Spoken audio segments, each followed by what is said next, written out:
The Kansas City Chiefs have won 4 Super Bowls. They have a dynasty. They have Patrick Mahomes. They have Andy Reid.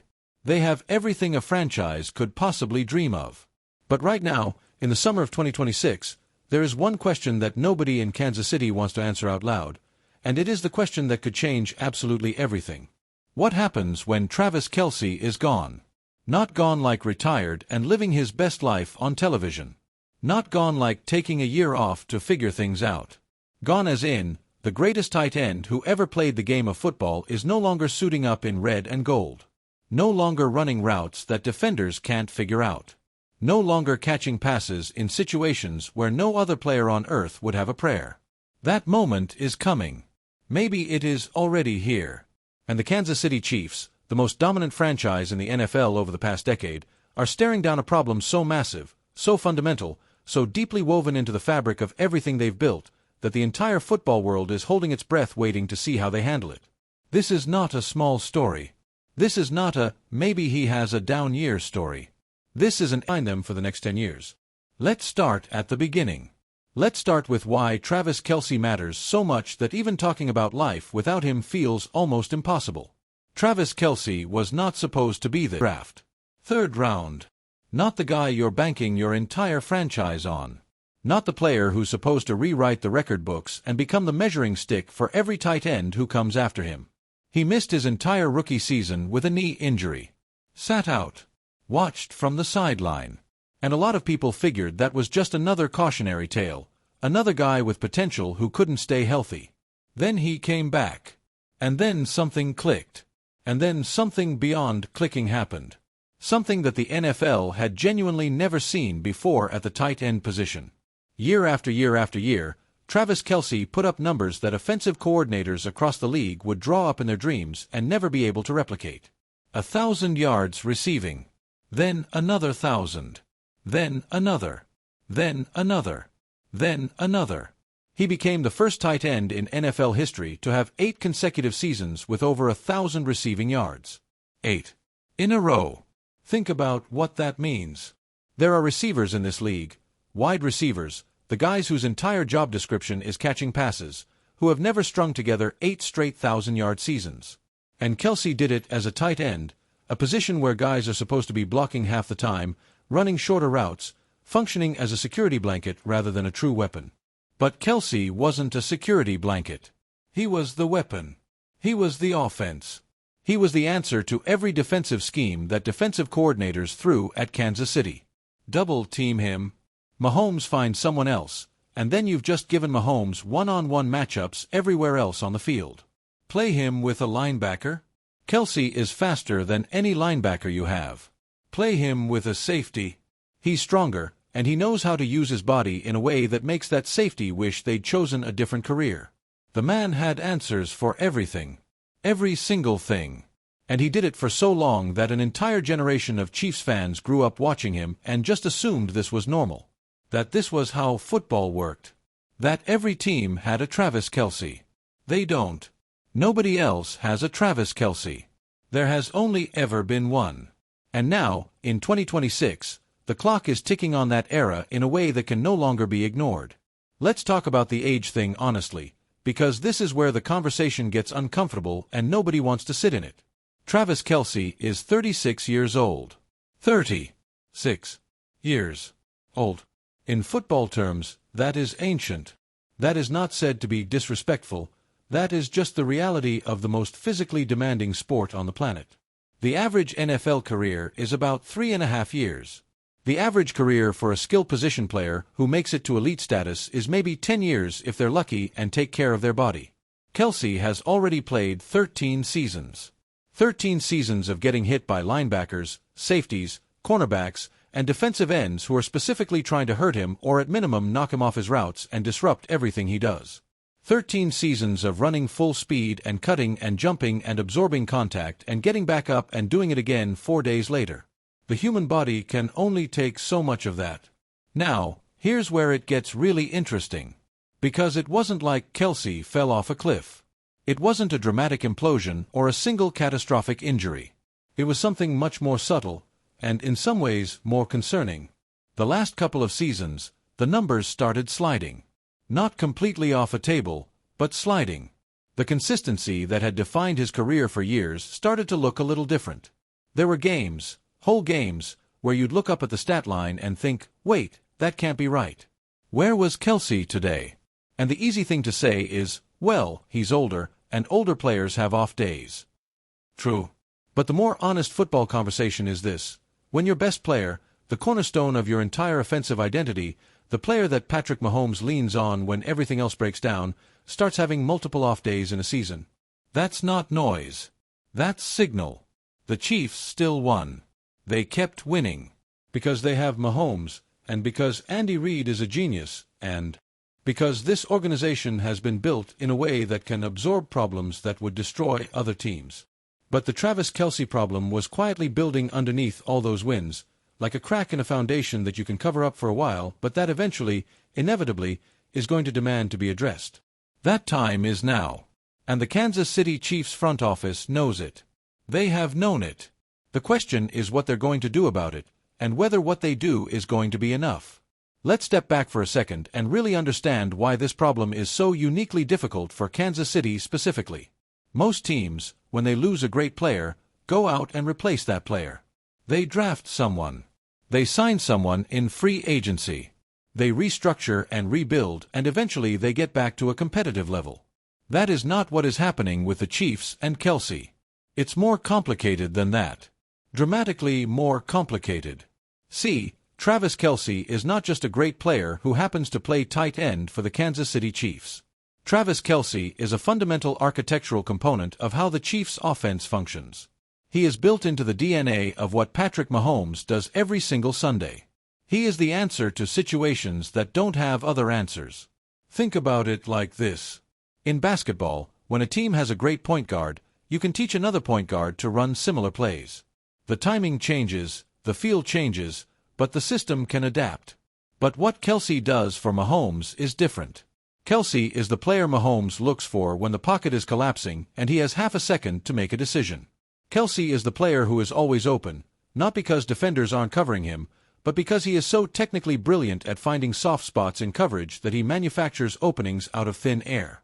Kelce is the player who can turn a 5-yard pass into a 15-yard gain because of what he does after the catch. Kelce is the player who, on fourth down in a playoff game, in a Super Bowl moment, when everything is on the line and the stadium is shaking, is always there. That relationship between Mahomes and Kelce was not built in a single off-season. It was built over 8 years of work together, of repetitions together, of understanding each other so well that sometimes the play call doesn't even matter because those two are operating on a different channel than everyone else. You cannot simply plug in another player and get that. You cannot draft a tight end, even a great one, and expect him to step into that role immediately. It takes time. It takes a specific kind of player. And in the meantime, Patrick Mahomes, who is still in his prime, still the best quarterback on the planet, is working with less. That is the core of the problem. And it is a problem that keeps a lot of people in Kansas City up at night. Now let's talk about Travis Kelce the person, because you cannot separate what is happening on the football field from what has been happening in his life more broadly. For the last several years, Travis Kelce has been one of the most famous people in America. Not just in sports. In America. The relationship with Taylor Swift turned him from an extremely famous football player into a full-on cultural phenomenon that crossed every demographic line and put him in rooms and situations that no NFL tight end had ever been in before. Television shows. Hosting gigs. Brand deals at a level that even the biggest athletes rarely achieve. Appearances everywhere. A level of public attention and scrutiny that is genuinely almost impossible to manage while also being a professional football player. And look, nobody is blaming Taylor Swift for Travis Kelce's football numbers. That would be ridiculous and reductive and frankly unfair to everyone involved. But what is fair to say is this: the total demands on Travis Kelce as a human being in the last few years have been at a level that has no comparison in recent NFL history. He was already one of the most visible players in the league. He already had entertainment ambitions and media commitments that went beyond football. Add in the relationship, the tour, the constant public exposure, the travel, the events, and what you have is an athlete who is 36 years old managing an enormous life outside of football while trying to maintain the same performance level he had when he was 28 and his only focus was catching footballs. Does that affect performance? Common sense says yes. The human body and mind have limits. Recovery becomes more important with age, not less. And when your non-football life becomes enormous, recovery gets harder. Again, this is not criticism. This is context. And in the context of the Kansas City Chiefs trying to figure out what comes next, it matters. Here is where things get particularly interesting in terms of the organizational decisions that are being made right now. The Chiefs have been quietly building what they hope is their answer to the Kelce question. And when you look at how they've approached the tight end position in recent drafts and in free agency, you can see the shape of their thinking. They know they can't find another Travis Kelce. Nobody can find another Travis Kelce. That would be like saying, okay, let's go find another Michael Jordan. It doesn't work that way. What they're trying to find instead is a combination of things. A player who can take on some of what Kelce does in the passing game, another player who can handle blocking responsibilities, and maybe a third option who provides a different kind of threat in the seam. The idea is that three different players, used smartly by Andy Reid, can approximate what Kelce did as a singular force. Is that going to work? That is the question. And honest people who study this game closely disagree pretty strongly about the answer. The optimistic view says yes, that Andy Reid is creative enough to evolve the offense, that Patrick Mahomes is so talented that he can make almost any group of receivers work, and that the Chiefs front office has shown time and again that they are better at player evaluation than almost anyone else in the league. The pessimistic view says no, that what Kelce brought was irreplaceable, that the combination of his route running, his physicality, his football IQ, and his chemistry with Mahomes is something that doesn't exist in multiple pieces, and that the Chiefs' offense without a dominant Kelce is a fundamentally different and lesser offensive system than the one that won 4 Super Bowls. The truth is probably somewhere in the middle. But somewhere in the middle might not be enough to win another Super Bowl. And for the Kansas City Chiefs, somewhere in the middle is not a place they are used to living. Let's zoom in on the numbers because the numbers tell a story that your gut might not want to accept. At his peak, and this is a peak that lasted for years, which makes it even more remarkable, Travis Kelce was catching over 100 passes per season. Over 100 at tight end. In games where he was consistently the most targeted player on the field and defenses were specifically designing their schemes to slow him down. His peak yards per season numbers were in the territory of 1,400, 1,300, 1,125. These aren't outliers, these are years. Multiple years of production that made the best wide receivers in the league look at those numbers and feel a twinge of something uncomfortable. And then look at the trajectory. The last 2 or 3 seasons, those numbers have been trending in the wrong direction. Not catastrophically, Kelce is still a very good player, still one of the better tight ends in the league, but the gap between peak Kelce and current Kelce is widening in a way that matters. What is particularly telling is not just the raw numbers but the situational production. The moments where you used to be able to count on Kelce absolutely delivering, third and medium, red zone, fourth quarter of a close game, playoff pressure, those moments have become slightly less automatic. Slightly less automatic for Travis Kelce is still better than a lot of players' best. But in the context of what he was, in the context of what the Chiefs need from that position, and in the context of a league where competitors are getting better and understanding the Chiefs system more deeply every year, slightly less automatic is a real problem. Now let's talk about what actually makes this moment so dramatic from a timing standpoint. The Kansas City Chiefs are not in a rebuilding phase. Patrick Mahomes is 30 years old. He is in the absolute prime of his quarterbacking career.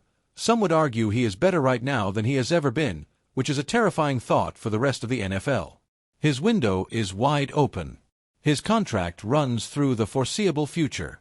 His health has been good. This is the worst possible time, from Kansas City's perspective, to have uncertainty at the tight end position. If Mahomes were 38 and the dynasty were winding down naturally, the Kelce situation would be part of a broader transition and it would feel less urgent. But Mahomes is 30. He's got potentially 8 or 9 more elite years in front of him. And every one of those years without a true number one option in the middle of the field is a year where his development as a player has an unnecessary ceiling. Great quarterbacks make other players better. Everybody knows that. But great supporting casts also make great quarterbacks even more dangerous. And what Kelce did for years was amplify Mahomes in ways that made the entire offense more explosive, more efficient, and more difficult to defend. Without that amplification at full strength, you're asking Mahomes to carry a heavier load. And Mahomes can do that. He is the best in the world, but it changes the math on their path to another championship. Let's talk about the actual candidates.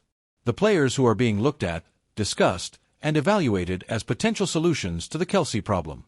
This is where it gets genuinely fascinating because the list of options reveals just how hard this problem is. First, and this is something the Chiefs have clearly thought about, there is the option of keeping Kelce in some form while transitioning his role. Maybe he doesn't play 60 snaps a game anymore. Maybe he becomes a red zone specialist and a third down weapon who is deployed carefully to maximize his impact while protecting him from the physical punishment of a full workload. Keep him in the building, keep his influence on the offense, but manage his usage. This has worked for other franchises with aging legends.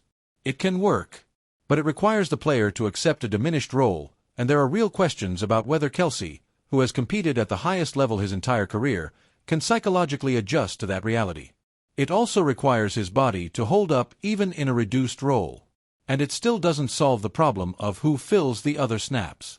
Second option, the young stud from the draft. The Chiefs have done this well before. Their ability to scout and develop tight ends is actually quite good. If they can land the right guy in a draft and give him a year or two alongside Kelce to learn the position and the system, there is a version of that transition that works beautifully. But here's the problem with that option. The right tight end in the draft is extraordinarily hard to find. Every team wants one. The premium tight ends get taken early, and even then, tight ends take longer to develop than almost any other position in football.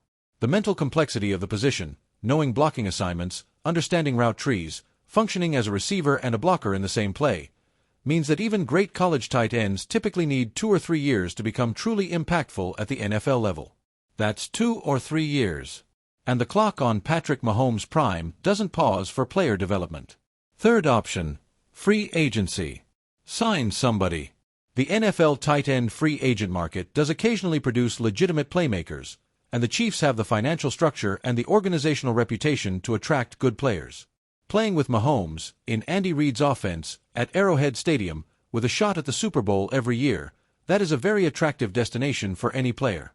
But the same issue applies here as it does with the draft. No available tight end is Travis Kelce.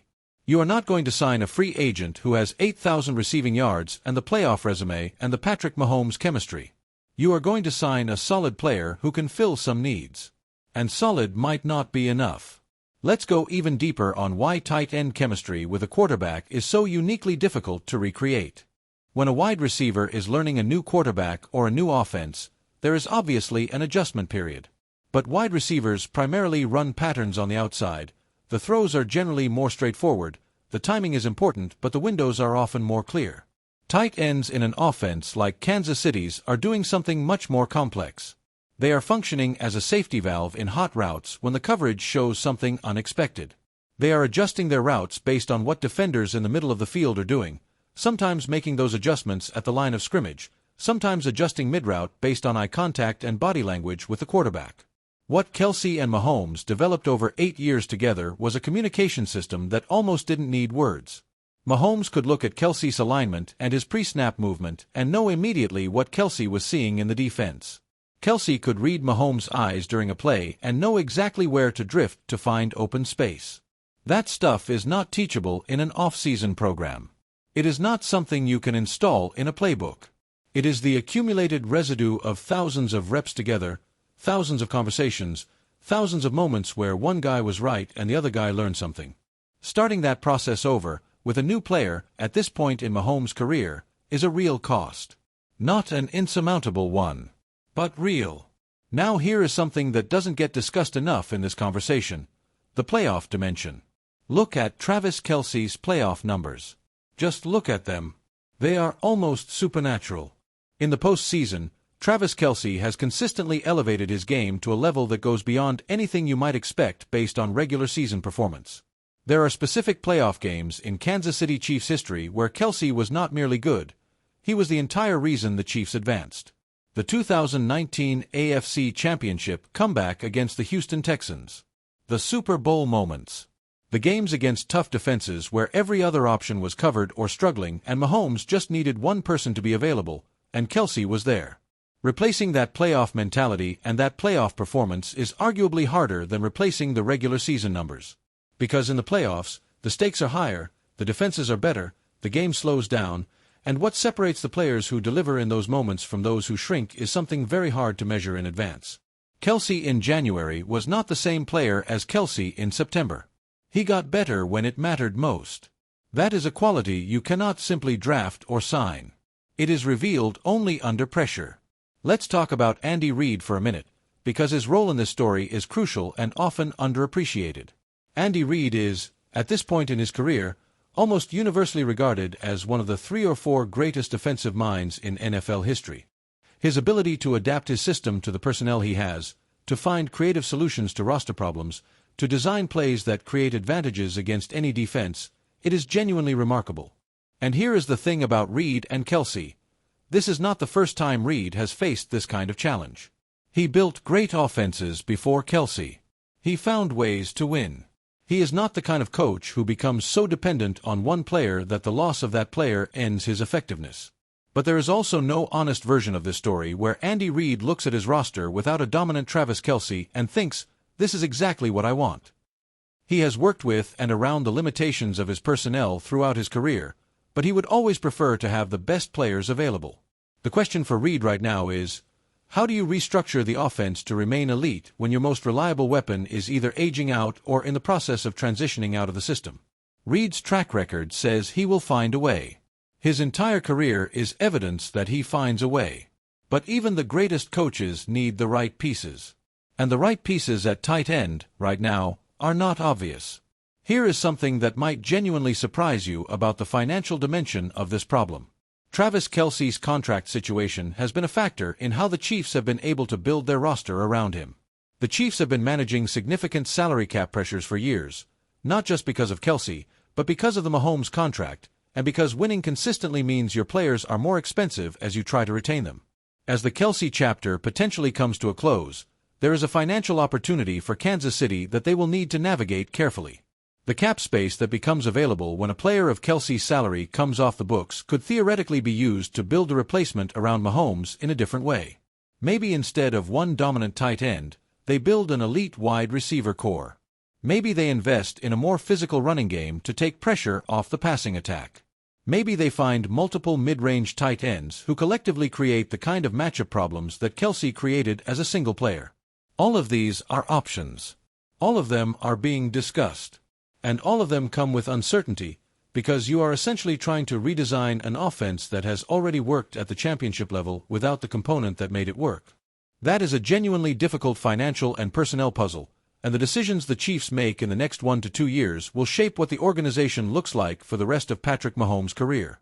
Let's take a moment and put this in the broader context of NFL dynasty history, because this situation has happened before and the history is instructive. Think about the New England Patriots and Rob Gronkowski. Gronkowski was, in many ways, the Travis Kelce of his era, a revolutionary tight end who redefined what the position could be and who was absolutely central to how Tom Brady operated. When Gronkowski's career ended, the Patriots' offense never quite found the same rhythm. They still won games, they still competed, but something fundamental was missing. Think about the San Francisco 49ers when Jerry Rice stopped being the same player he'd been in his prime. Think about any great dynasty where a singular player at a skill position was so integrated into the offensive identity that the team had to spend years recalibrating after that player was gone. The pattern is consistent. You don't just lose the player. You lose the specific advantage that the player created. You lose the thing that made your offense different from everyone else's. And you have to find a new thing, a new advantage, a new way of being difficult to defend, and that transition is almost never seamless. The Patriots won Super Bowls after Gronkowski. The Niners remained competitive after Rice. Great organizations find ways. But they go through a real period of adjustment, and there is real pain in that period. The Kansas City Chiefs are approaching that period now. And the fact that Mahomes is at the height of his powers makes the pressure to get the transition right even more acute. Now let's get into the locker room dynamics of this thing, because this is a layer of the story that doesn't get enough attention. Travis Kelce is not just a player on the Kansas City Chiefs. He is one of the spiritual and emotional anchors of that locker room. He has been there for over a decade. The culture of winning that exists in Kansas City, the expectation of making the Super Bowl, the refusal to accept anything less than championship competition, is something that Kelce has helped build brick by brick. Young players in that locker room have looked at Travis Kelce and learned what it means to be a Kansas City Chief. Not just from his play on the field, but from how he carries himself, how he works, how he competes, how he handles success and handles the rare moments of adversity. That leadership component is also not simply replaceable. You can bring in a player with similar physical skills, or as close as you can get, but you cannot manufacture what Kelce represents in that building. The mentorship, the standard setting, the walking embodiment of what this franchise demands of its players. When Kelce is no longer there, whether that is this season, next season, or somewhere down the road, that vacuum in the locker room leadership is going to need to be filled by someone. Patrick Mahomes will carry that leadership role, as he already does. But Mahomes and Kelce together have been a 1-2 punch of competitive excellence that has set a standard. Let me tell you about a specific type of situation in football that makes this problem feel even more urgent. There is a play type called the option route. It is exactly what it sounds like. The receiver has options during the route based on what the defense shows. Rather than running a fixed pattern, the receiver reads the coverage and adjusts, going inside if the corner squeezes, going outside if he gives cushion, sitting down in a zone if the linebackers drop. Travis Kelce running option routes with Patrick Mahomes is arguably the most sophisticated and difficult-to-defend combination in the history of tight end play. They have practiced these situations so many times, for so many years, that the execution has become almost automatic. Kelce knows what Mahomes sees. Mahomes knows where Kelce will end up. The defense has to somehow cover a moving target that is constantly making real-time adjustments based on what they are doing. Teaching a new tight end to run option routes at that level of precision takes years. The physical skills, the ability to make the cuts, the body control, the hands, are one thing. But the mental processing speed and the quarterback-receiver relationship required to execute option routes at a championship level is something else entirely. This is why the replacement problem is so thorny. Because the plays that make Kansas City so hard to defend are precisely the plays that require the most time to develop with a new player.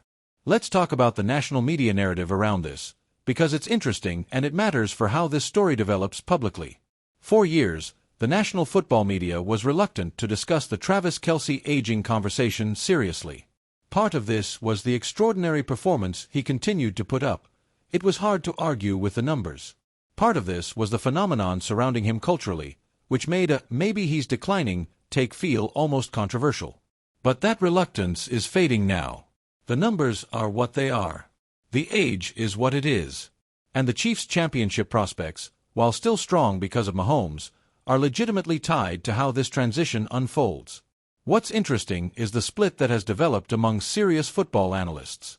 Some very smart football people believe the Chiefs will navigate this seamlessly, that Andy Reid is too good, that Mahomes is too talented, and that Kansas City's organizational ability to evaluate and develop players will produce an adequate solution relatively quickly.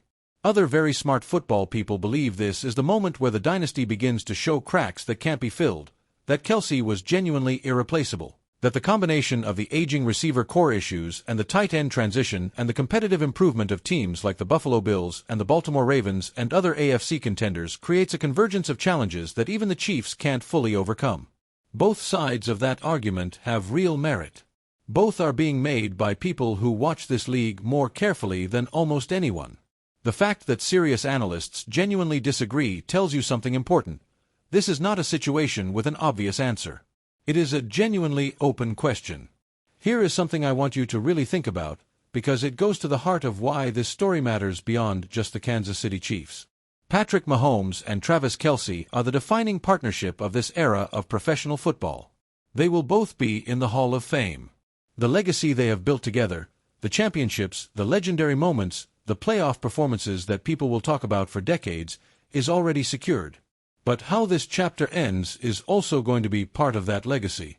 If Kansas City successfully navigates the Kelce transition and wins more Super Bowls with Mahomes leading a different kind of offense, that adds another dimension to the Mahomes story, the part where he proved he could win with different weapons, different systems, different challenges.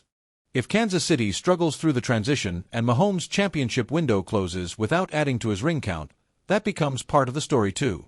A different kind of story, one about how even the greatest quarterbacks need great teammates, and about what happens when the pieces fall away. The Kelce situation is not just a roster question. It is a narrative question. It is a question about what this chapter of NFL history looks like when we look back at it 10 years from now. Now let's go somewhere that is more speculative but absolutely worth discussing. What does Travis Kelce himself want? This is a man who has competed at the absolute highest level for over a decade. He has won Super Bowls. He has broken records. He has made more money than he could spend in multiple lifetimes. He is one of the most famous people in America. He has a life outside of football that most people can only dream of. So when Kelce wakes up in the morning and thinks about what comes next, what is he actually thinking? Is he the kind of competitor who genuinely cannot walk away while he still believes he can contribute? Is he the type who would rather retire at a slightly higher performance level than play a year or two past his peak? Is he thinking about his body and his health and what he wants life to look like at 40 and 45 and 50? These are not questions that have public answers. These are deeply personal questions that Kelce is presumably working through with the people closest to him. But they matter enormously to the Kansas City Chiefs, because the answer to "what does Kelce want" affects everything about the timeline of the transition. If Kelce wants 2 or 3 more years in the league, the Chiefs have time to develop a successor gradually. If Kelce is thinking about stepping away sooner rather than later, the urgency of the replacement question becomes immediate. The Chiefs organization is almost certainly having some version of this conversation with Kelce and his representatives. The uncertainty of not knowing the exact timeline is one of the additional layers of complexity in this already complex situation. Let's talk about the offensive weapons around Mahomes more broadly, because the Kelce situation does not exist in isolation, it exists in the context of the entire receiving corps. The Kansas City Chiefs have built their receiving group over the years through a combination of development, smart drafting, and good free agency decisions. They have shown an ability to find undervalued receivers and make them productive within Reid's system. But here's the thing, the reason those receivers have been productive, in many cases, is that Kelce drew so much defensive attention that everyone else got easier matchups. When defenses have to account for Travis Kelce every single play, dedicating specific personnel and specific coverage schemes to slowing him down, the other receivers benefit enormously. Remove that gravity from the offense, and the matchups everywhere else get harder. The receivers who flourished when Kelce was pulling safeties and linebackers toward the middle of the field will now face different defensive looks. More one-on-one coverage. Less soft zone. Defenses that can commit more resources to the outside because they're less worried about the middle of the field. This is the gravitational effect of an elite tight end, and it is something you cannot simply measure in yards or touchdowns. It is the invisible way that a great player makes an entire offense better, and it is the invisible cost that comes when that player is no longer there. Here is another piece of this puzzle that deserves serious attention: the divisional and conference landscape. The Kansas City Chiefs exist in a world where the Buffalo Bills have been building toward a championship window for years. Where the Baltimore Ravens, with Lamar Jackson at his extraordinary best, are a legitimate Super Bowl contender every single season. Where the Cincinnati Bengals have proven they can compete with Kansas City and beat them. Where new challengers are developing. The AFC is, arguably, the best football conference in any sport right now. The top 5 or 6 teams in the AFC are all genuine championship-level organizations. There is no easy path through this gauntlet. What the Chiefs had with Kelce at full power was a genuine structural advantage over all of those teams. Their tight end was simply better than anyone those teams could put on the field, and in a conference full of great teams, structural advantages at skill positions matter enormously. Lose that advantage, or see it diminish significantly, and the Chiefs are still a great team, but they are a great team competing on more equal terms with a very competitive conference. Equal terms is fine. Equal terms still gives you a chance. But equal terms means you have to win those conference games instead of having a built-in advantage in them, and that changes the probability calculations in a real way. Let me walk you through a scenario, not a prediction, but a scenario that illustrates just how significant this problem could become. Imagine it's January 2027. The Kansas City Chiefs are in the AFC Championship game against the Buffalo Bills. It's a tight game. Third quarter, Chiefs trailing by 3. Patrick Mahomes has the ball with 3 minutes left in the third quarter, facing a 3rd and 8 that is clearly the turning point of the game. In the Travis Kelce era, you know what happens here. Mahomes looks for Kelce. Kelce finds the soft spot in the coverage. First down. Drive continues. Chiefs stay in it. Now imagine that play without Kelce. Mahomes is looking at a group of receivers who are good, but who haven't been together long enough to have the kind of automatic communication that he and Kelce developed. The replacement tight end is a solid player but hasn't been in this system for 8 years. The option routes aren't there yet. The Bills' defense knows this. They adjust. They play Mahomes differently knowing he doesn't have that automatic release valve in the middle. They can commit resources elsewhere. Mahomes is great enough that he still gives the Chiefs a chance in this scenario. He always gives them a chance. But the margin of error is different. The confidence in the 3rd and 8 conversion is different. The weight on Mahomes' shoulders is heavier. And in a game decided by a field goal, in a conference championship that determines who goes to the Super Bowl, that different margin might be the difference. That scenario could very easily play out. And it is precisely what the Kansas City Chiefs are trying to prevent. Now let's talk about solutions that are being explored and why this is so interesting from a football intelligence standpoint. One thing the Chiefs have done consistently throughout the Reid Mahomes era is evolve. They are not a static team. They do not run the same offense they ran 5 years ago, even though many of the same core concepts are there. They have added to the system, adjusted the system, found new ways to create advantages as the league has adapted to what they do. The Kelce replacement question is an opportunity, a forced opportunity, but still an opportunity, for another evolution of that system. What might that evolution look like? Here are some genuinely interesting possibilities. 1. A more spread-out attack with additional wide receivers. If you replace the space that Kelce occupied in the middle of the field by spreading the formation more and creating advantageous matchups on the outside, you are changing the nature of the offense rather than trying to replicate what Kelce did. This might actually suit some of the athletic young receivers the Chiefs have developed. 2. More of a run-heavy identity to take some pressure off the passing game during the transition period. If you can establish a true running threat, and the Chiefs have had running backs who can do this, you give Mahomes a different tool to keep defenses honest without requiring the same level of dependence on a single passing option. 3. A committee approach at tight end with very specific role players. One player for red zone work where size and catch radius matter most, another player for seam routes and speed in the middle of the field, a third for blocking focus packages. If Andy Reid can make this work conceptually, it minimizes the single-player dependence while still creating tight end-based complexity for defenses. All 3 of these approaches have merit. All 3 carry risk. All 3 are probably being discussed in Kansas City right now as the organization plans for the immediate future. Here's something that adds another layer to this already layered story: the psychological effect on Patrick Mahomes. Mahomes is a competitor at a level that most people cannot fully understand. He does not process adversity the way most people do. He does not think in terms of problems. He thinks in terms of solutions. He is wired to find answers where other quarterbacks would see dead ends. But he is also human. And the human side of Patrick Mahomes has built 8 years of trust with Travis Kelce.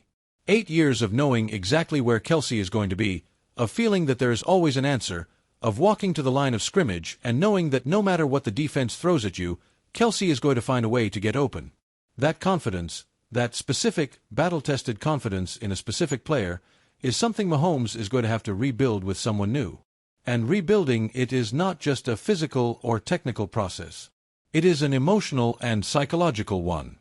Great quarterbacks have done this. Joe Montana succeeded with different receivers at different points in his career. Tom Brady found ways to make different offensive groups work throughout his career. Mahomes is clearly capable of adapting. But there will be a period, however long it lasts, where the connection is building rather than built. Where the automatic trust is developing rather than fully formed. And in that period, even Patrick Mahomes is operating slightly below his ceiling. We're getting toward the heart of what this all means, and I want to take a moment to step back and just appreciate the magnitude of what Travis Kelce accomplished, because understanding what is ending helps you understand why the problem is so difficult. Travis Kelce is not just the greatest tight end in NFL history. He is one of the greatest skill position players in NFL history, period. His combination of physical gifts, The size, the strength, the surprising athleticism, the hands, with his football intelligence, his route running precision, his understanding of defenses, and his ability to perform in the biggest moments puts him in a conversation that goes beyond just his position. He played in an era where defenses were specifically designed to slow down passing offenses. Rules had been changed to protect receivers. Defensive backs were some of the most athletic humans ever to play the game. And in this environment, Travis Kelce produced numbers at a sustained level that no tight end in history has come close to matching. The records he set are the kind that will stand for a very long time. Maybe forever.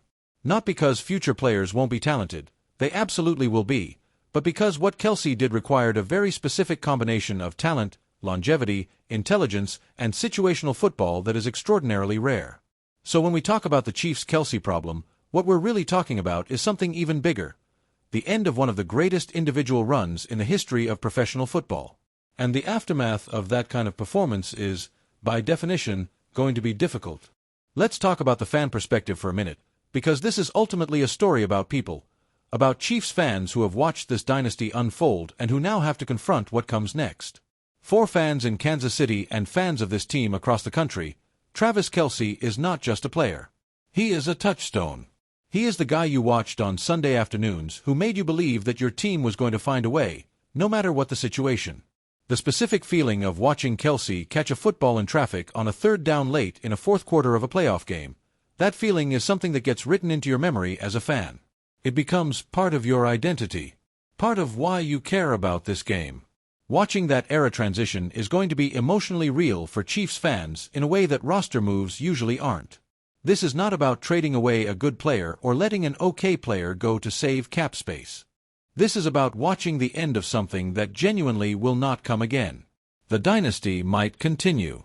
Patrick Mahomes might win more Super Bowls.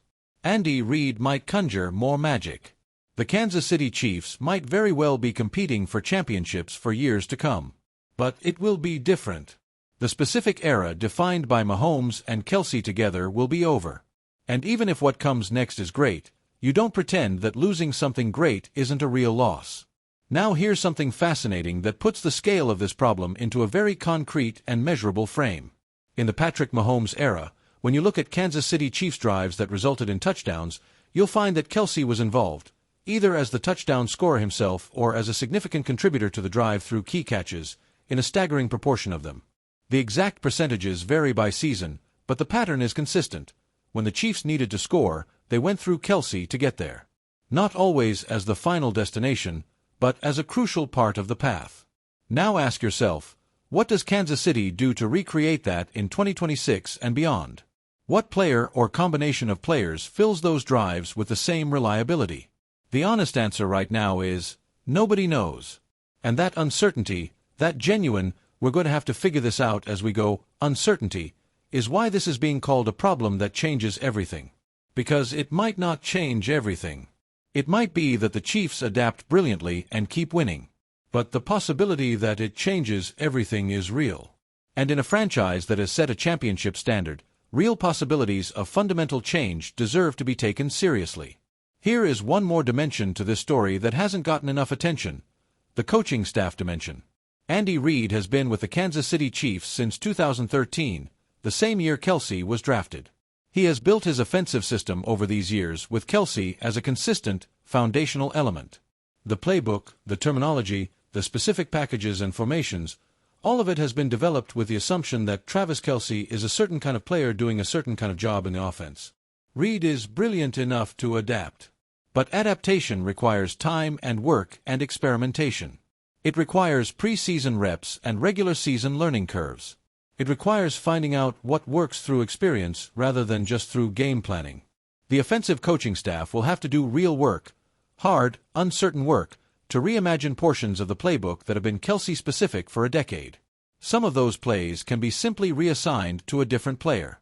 But some of them, the most sophisticated, most valuable plays, exist because of Kelce's specific skills and cannot simply be transferred.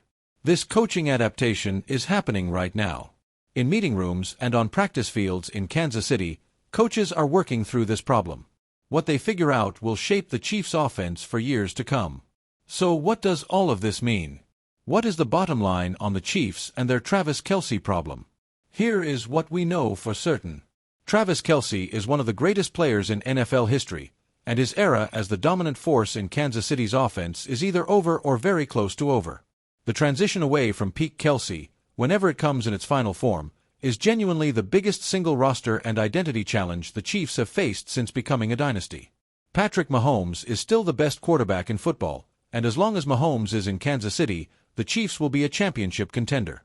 That is not going to change. Mahomes is too good, Reid is too smart, and the organization is too well run for a player transition to end their competitiveness. But the form that competitiveness takes is going to change. The specific nature of what made Kansas City so hard to beat for so many years is changing. And the margin for error that the Chiefs have had with Kelce at his best as an automatic weapon is shrinking. The problem, at its core, is this: you cannot replace Travis Kelce. You can only build something new. And building something new takes time that may or may not align perfectly with the remaining window of Patrick Mahomes' prime. The Kansas City Chiefs have proven over and over again that they are capable of things that other organizations cannot do. They have found ways to win when things seemed impossible. They have made smart decisions when easy decisions would have led them wrong. They have built a culture of excellence that sustains itself even through adversity. Maybe, and I mean this genuinely, maybe they figure this out too. Maybe the next tight end who steps up in that system becomes something unexpected and great. Maybe the combination of Mahomes' greatness and Reid's genius and Kansas City's organizational capability produces a solution that nobody currently anticipates. Sports history is full of those moments. The moments where the obvious question, "How do you replace this?" gets answered in a completely unexpected way. And when it does, those are the moments we remember and talk about for years. But right now, standing here at the beginning of this new chapter, the question is unanswered. The Kelce-shaped hole in the Kansas City offense is real. The challenge is as big as it has ever been for this franchise. And the entire football world is watching to see what happens next. Because what happens next with the Kansas City Chiefs, how they navigate this transition, what they build, whether Patrick Mahomes finds his next great partner in the middle of the field, that story is going to be one of the defining narratives of the next phase of NFL history. Travis Kelce changed what was possible for tight ends in professional football. He changed what the Kansas City Chiefs were. He changed what Patrick Mahomes could be. And now, the change he is leaving behind, the vacuum, the challenge, the problem that changes everything, is the next great test for a franchise that has already passed so many great tests. Will they pass this one? Nobody knows yet. But that is exactly why we keep watching. That is exactly why this matters. That is exactly why, when the Chiefs take the field this season and line up without Travis Kelce as the version of himself we've known for a decade, every single play is going to tell us something about what comes next. The dynasty is not over. But it is changing. And change, even for the greatest franchises, is the hardest thing to get right. The Travis Kelce problem is real. It is enormous. And how Kansas City solves it, or fails to solve it, is going to define this franchise for a generation. The clock is ticking. The era is shifting. And football history, as always, is being written one play at a time.